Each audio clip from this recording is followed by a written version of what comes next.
শফিকুর রহমান, যে রাজাকার বিষয়ক শেখ হাসিনা একটি বক্তব্য কেন্দ্র করে ছাত্র আন্দোলনে মোড় ঘুরে গিয়েছে, এটি অনেক বিশ্লেষকই বলছেন।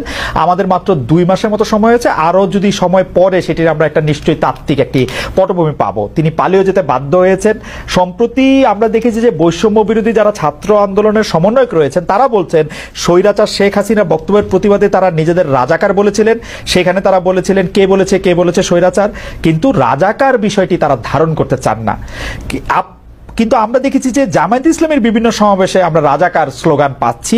এ থেকে আপনারা আসলে কি বার্তা দিতে চান? আমি আরো স্পেসিফিকলি বলি, সম্প্রতি টাঙ্গাইলে আপনার জনসভায় আপনার বক্তব্য চলাকালে কর্মীরা স্লোগান দিয়েছে তুমি কে আমি কে, রাজাকার রাজাকার।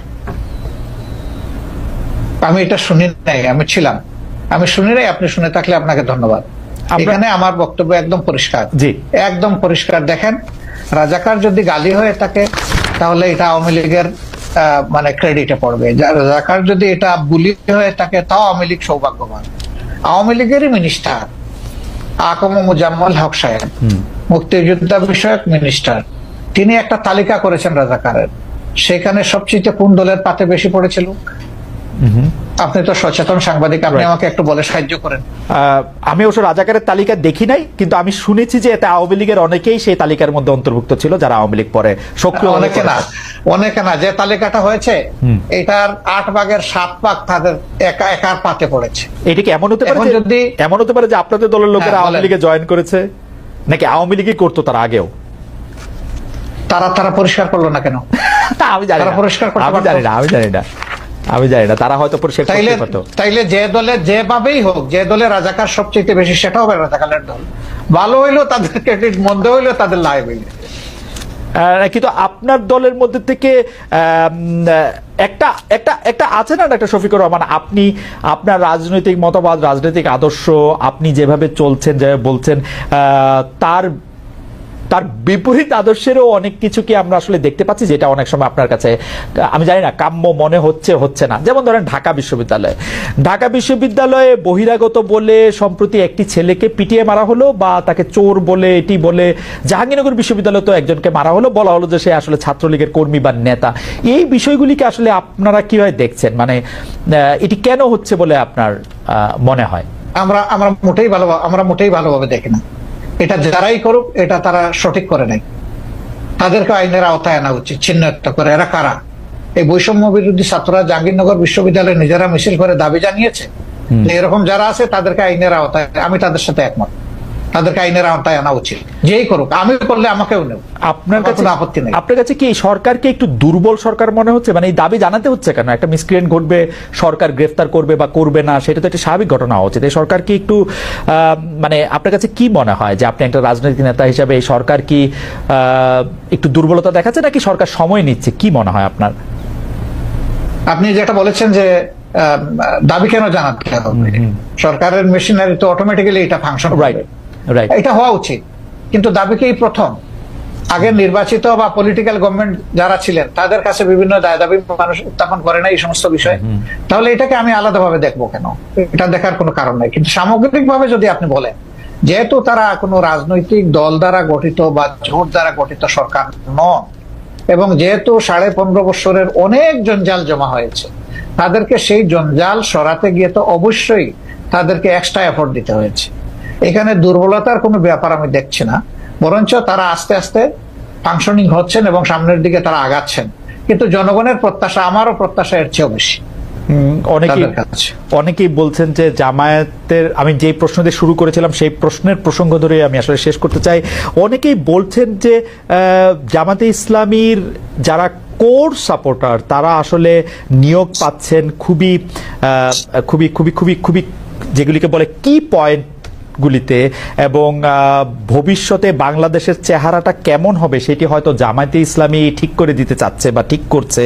আপনার কাছেও কি সেরকম মনে হয় যে আপনারা একটা বড় ছক খাচ্ছেন, যেই ছকের মধ্যে আসলে বাংলাদেশের সাহিত্য, সংস্কৃতি, শিল্প, রাজনীতি এটি বা অর্থনৈতিক কাঠামোটিও একটি রূপ পায় এবং সেটি জামায়াতের মতো করে একটি ছক? কি না, আমি এইভাবে দেখছি না, বরঞ্চ আমি দেখছি যে জনগণ হিসাবে যেই কম্পিটেন্ট হোক তার আসল জায়গায় যাওয়া উচিত।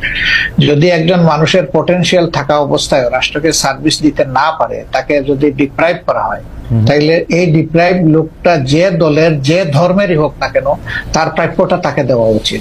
এতে দুটো লাভ, সে তার প্রাপ্য পেল আর রাষ্ট্র একজন কোয়ালিটি মানুষের সার্ভিস পেল। এই দিক থেকে যদি একই দল থেকে মানে কোয়ালিফাই করে, সে ফর এক্সাম্পল মনে করেন যে গণ অধিকার পরিষদ, তাদের দল থেকেও যদি কোয়ালিফাইড মানুষ চলে আসে, আমার এখানে তো আপত্তি থাকার কথা না। ওকে ওকে, এইটা একদম শেষ প্রশ্ন করি ডক্টর শফিকুর রহমান, সেটা হচ্ছে জামায়াতের নির্বাচনী স্ট্র্যাটেজি নিয়ে নিশ্চয়ই আপনারা ভাবছেন, এটা নিশ্চয়ই অনেকখানি গোপনও রয়েছে, এই মুহূর্তে হয়তো আপনারা রিভিলও করবেন না, কিন্তু আমি আপনার কাছে শুধু জানতে চাই যে জামায়াত কি এইবার জোটবদ্ধভাবে নির্বাচন করবে, একক নির্বাচন করবে? জামায়াত যদি এককভাবে নির্বাচন করে তাহলে জামায়াত কি চাইবে যে বিএনপির পাশাপাশি একটি তৃতীয় দল যারা আবার একটু এন্টি বিএনপি তারা থাকুক, তারা একটু মারামারি করুক, তাতে একটু ভোটের সুবিধা হোক, এই তৃতীয় দল হিসেবে জামায়াত কি চাইবে তাহলে আওয়ামী লীগ নির্বাচনে আসুক? মানে আমরা এভাবে ইনফারেন্স টানতে পারি কিনা? না, আমি তো আগেই বলেছি যে আওয়ামী লীগ কিভাবে রাজনীতি করবে আগে তারা ঠিক করবে। যারা একটা গণহত্যা ঘটিয়েছে, এখনো তাজা রক্ত ভাসতেছে, এখনো হাজার হাজার ছাত্র ছাত্রী যুবক শ্রমিক এখনো আহত হয়ে কাতরাচ্ছে হাসপাতালের বেডে, তারা কিভাবে নির্বাচন করার চিন্তা করবে? তারা জনগণের বিপক্ষে দাঁড়িয়ে কার ভোটে তারা নির্বাচিত হবে? তারা তো জনগণের বিপক্ষেই দাঁড়িয়েছে, আগে তো এই জায়গাটা তাদের সেটেল করতে হবে। তারা এখন কিভাবে নির্বাচন করবে এটা তো আমার বুঝে আসে। আর আমরা তাদেরকে প্রমোট করবো, এলাও করবো, প্রশ্নই উঠে না। কারণ এই 15.5 বছরের সবচেয়ে নির্যাতিত বড় নির্যাতিত দলের নাম হচ্ছে বাংলাদেশ জামাত ইসলামী। এই দলের একজন করে 11 জন শীর্ষ কেন্দ্রীয় নেতা, 2 জন সাবেক আমির সহ জুডিশিয়াল কিলিং বলেন আর যে পারপাসেই বলেন, অত্যন্ত মানে কনকক্টেড একটা ট্রায়ালের মাধ্যমে তাদেরকে শেষ করে দেওয়া হয়েছে। আর তো কারোই ক্ষতি হয়নি। কিন্তু 2 নম্বর হচ্ছে আমাদের সবগুলা অফিস ছিল সিলগালা করা। কিন্তু 3 নম্বর হচ্ছে যে আমরাই একমাত্র সৌভাগ্যবান বা দুর্ভাগ্যবান দল যাদের উপর ঝাল মিটাইতে গিয়ে আমাদের নেতাকর্মীদের বাড়ি বোল্ডোজার দিয়ে ভাঙা হয়েছে। এটা কিন্তু আর কারো বাড়িতে যায়নি। 4 নম্বর হচ্ছে যে এই আন্দোলনের সবচেয়ে ওয়ার্স্ট ভিকটিম আমরা, যে শেষ মুহূর্তে এসে আগস্টের 1 তারিখ আমাদেরকে নিষিদ্ধই ঘোষণা করে দিল। এরকম একটা দল কিভাবে চাইবে যে দলটা এত সন্ত্রাস এত ফেসিজম চালাইলো তারাই আবার এসে জনগণের এখানে স্পেস নোক? আমরা তো এটা চাইতে পারি না, মরালি চাইতে পারি। ডক্টর শফিকুর রহমান, আপনার কাছে কি মনে হয় না আপনি যে জায়গা থেকে আওয়ামী লীগের কথা বলছিলেন, নির্যাতনের কথা বা অন্য ইয়ার কথা, সেই ক্ষেত্রে সেই রাগ জামাতে ইসলামের বা সেই ক্ষোভ বা সেই হতাশা জামাতে ইসলামের অন্য রাজনৈতিক দলের উপর থাকতে পারে, বিশেষ করে বিএনপির ক্ষেত্রে যখন আপনাদের উপর এই রকম যেটাকে আপনি নির্যাতন বলছেন সেটি চলছিল, বিএনপি তো সেই অর্থে প্রতিবাদ জানায় নাই। আপনাদের কি রাগ বিএনপির উপর আছে তাহলে? একটু না, আমাদের কোনো রাগ নাই, প্রত্যাশা ছিল। সব প্রত্যাশা সবসময় পূরণ হয় না, এই জন্য মাইন্ড করতে নাই। আর আপনি রাজনীতি অনেক বড় পরিসরের বিষয়, পারিবারিক ব্যক্তিগত অথবা আপনার পেশাগত জীবনেও আপনার সব প্রত্যাশা চাইলেই আপনার পূরণ হবে না। এই জন্য অনেক সময় ধৈর্য ধরার প্রয়োজন। আর এই ক্ষেত্রে মন যত বড় করা যাবে ততই লাভ, লস নাই। ডক্টর শফিকুর রহমান, আপনাকে অনেক ধন্যবাদ। অনেক দর্শক আজকে আপনার এই অনুষ্ঠান দেখেছেন, 31,000-এর বেশি দর্শক আসলে লাইভ ছিলেন আপনার এই অনুষ্ঠান দেখার ক্ষেত্রে। অনেক প্রশ্ন তারা পাঠিয়েছেন, সব প্রশ্ন আমি আসলে নাম তো বলতেই পারিনি, কিছু প্রশ্ন হয়তো আপনাকে করতে পেরেছি, কিন্তু আসলে একটি অসাধারণ অভিজ্ঞতা। আপনাকে অনেক ধরনের প্রশ্ন করা গেছে, আপনি সাবলীলভাবে আপনার জায়গা থেকে আপনি এগুলো উত্তর দিয়েছেন। আমাদের অনেক ধন্যবাদ জানবেন, কারণ আমার কাছে মনে হয় দর্শকরা যদি এই অনুষ্ঠানটি আবারও দেখেন তাহলে দেখবেন যে এমন কোনো প্রশ্ন নাই যে প্রশ্ন আসলে ডক্টর শফিকুর রহমান উত্তর দেন নাই। তিনি তার প্ল্যাটফর্ম থেকে তিনি উত্তর দিয়েছেন। আপনি আমার মানে এটা রিপিটেড, এটা কয়বার বললাম আমি জানি না, আরো কয়েকবার বলতে চাই। আপনাকে অনেক অনেক ধন্যবাদ। আমাদের আবারও দেখেন তাহলে দেখবেন যে এমন কোনো প্রশ্ন নাই যে প্রশ্ন আসলে ডক্টর শফিকুর রহমান উত্তর দেন নাই।